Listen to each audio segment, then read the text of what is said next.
जय श्री राधा कृष्ण। तो आज हम सुनेंगे माघ मास महात्म्य का 18वां अध्याय। कल के अध्याय में हमने यह सुना था कि कांचन मालिनी ने अपना पुण्य देकर उस राक्षस को राक्षस योनि से मुक्त कराकर स्वर्ग में भेजा था।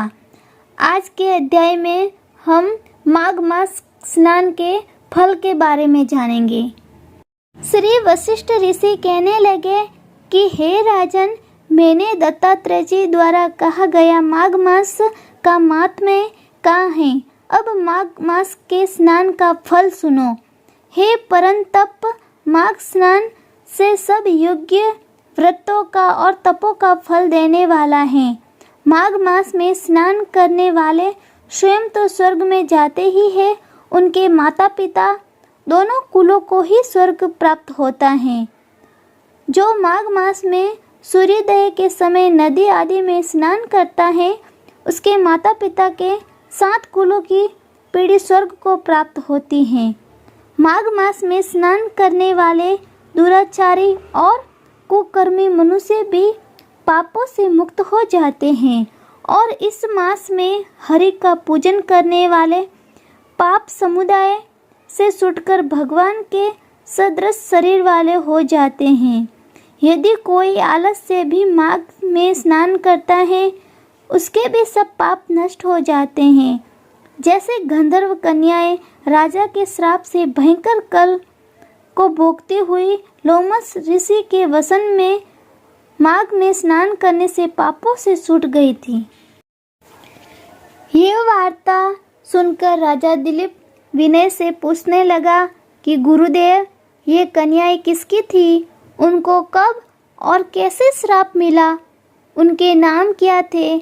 ऋषि के वाक्य से कैसे श्राप मुक्त हुई और उन्होंने कहाँ पर स्नान किया?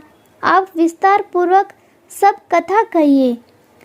वशिष्ठ जी कहने लगा, हे राजा, जैसे अरणि से स्वयं अग्नि उत्पन्न होती है, वैसे ही ये कथा धर्म और संतान उत्पन्न करती है।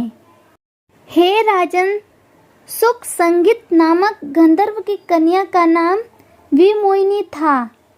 सुशीला तथा शौर वेदी की सुम्बरा, चंद्रकांत की सुतरा तथा सुब्रभा की कन्या चंद्रका, ये 5 सब समान आयु वाली तथा चंद्रमा के समान क्रांति वाली और सुंदर थी।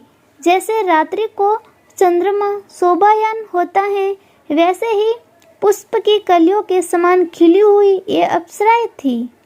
उच्च पयोधर वाली पद्मिनी, वैशाख मास की कामिनी, यौवन दिखाती हुई नवीन पत्तों वाली लता के सदृश गोरे रंग, सोने के सदृश चमकती हुई और सोने के अलंकारों से सुशोभित सुंदर वस्त्र धारण किए हुए, अनेक प्रकार के गाने और वीणा अथवा बांसुरी तथा दूसरे बाजे बजाने में प्रवीण और ताल, स्वर तथा नृत्य कला में निपुण थी।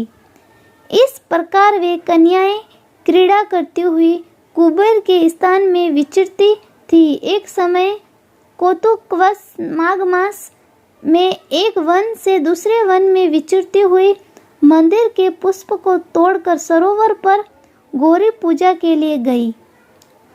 स्वच्छ जल के सरोवर में स्नान करके वस्त्र धारण कर मौन हो बालू मिट्टी की गौरी बनाकर चंदन, कपूर, कुमकुम और सुंदर कमलों से उपचार सहित पूजन करके ये 5 कन्याएं ताल नृत्य करने लगी। फिर ऊंचे गांधार स्वर में सुंदर गीत गाने लगी। जब ये कन्याएं नाचने लगी और गाने में लीन थी, तो उस समय अछोद नामक उत्तम तीर्थ में वेद नीति नामक के मुनि के पुत्र अग्नि ऋषि स्नान को गए। वह युवा ऋषि सुंदर मुख, कमल सदृश नयन, विशाल छाती, सुंदर भुजाओं वाला दूसरे कामदेव के समान था।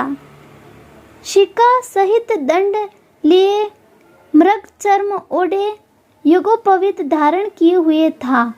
उसको देखकर 5 कन्याएं मुग्ध हो गई।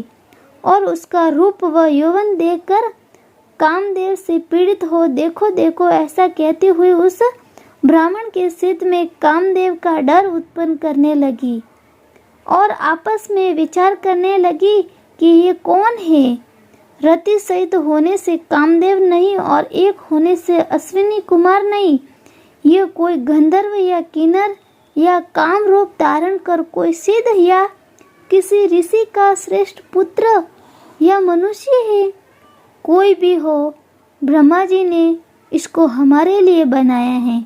जैसे पूर्व कर्म के प्रभाव से संपत्ति प्राप्त होती है, वैसे ही गौरी जी ने हम कुमारियों के लिए श्रेष्ठ वर दिया है और आपस में ये तुम्हारा वर है या मेरा अथवा सबका, ऐसा कहने लगी।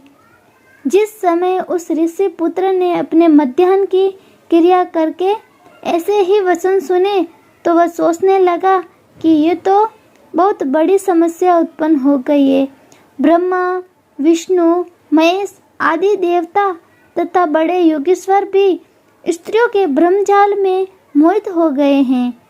इनके तीक्ष्ण बाणों से किसका मन रूपी हिरण घायल नहीं हो सकता है।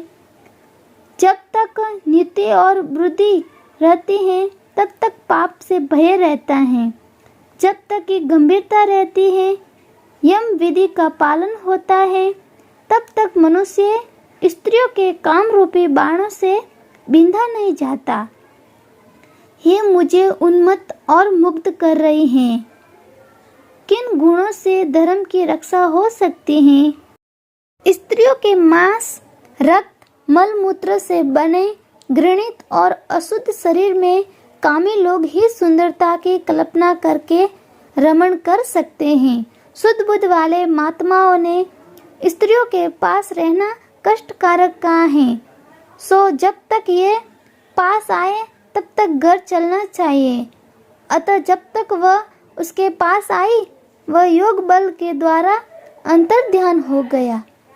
ऋषि पुत्र के ऐसे अद्भुत कर्म देखकर वह चकित होकर डरी हुई चारों ओर देखने लगी और आपस में कहने लगी कि ये क्या इंद्रजाल था जो देखते देखते विलीन हो गया। और वह विरह की अग्नि में जलने लगी और कहने लगी कि हे कांत, तुम हमको छोड़कर कहाँ चले गए? क्या तुमको ब्रह्मा ने हमको विरह रूपी अग्नि में जलाने के लिए बनाया था? क्या तुम्हारा चित्त दया रहित है जो हमारा चित्त दुखा कर चले गए? क्या तुमको हमारा विश्वास नहीं है? क्या तुम कोई मायावी हो? बिना किए अपराध के हम लोगों पर क्यों क्रोध करते हो? तुम्हारे बिना हम नहीं जिएंगे। जहाँ पर आप गए हो हमें शीघ्र ले चलो, हमारा संताप हरो और हमें दर्शन दो। सज्जन लोग किसी का नाश नहीं देखते हैं। हरे कृष्णा। तो आज हमारा 18वां अध्याय समाप्त हो गया।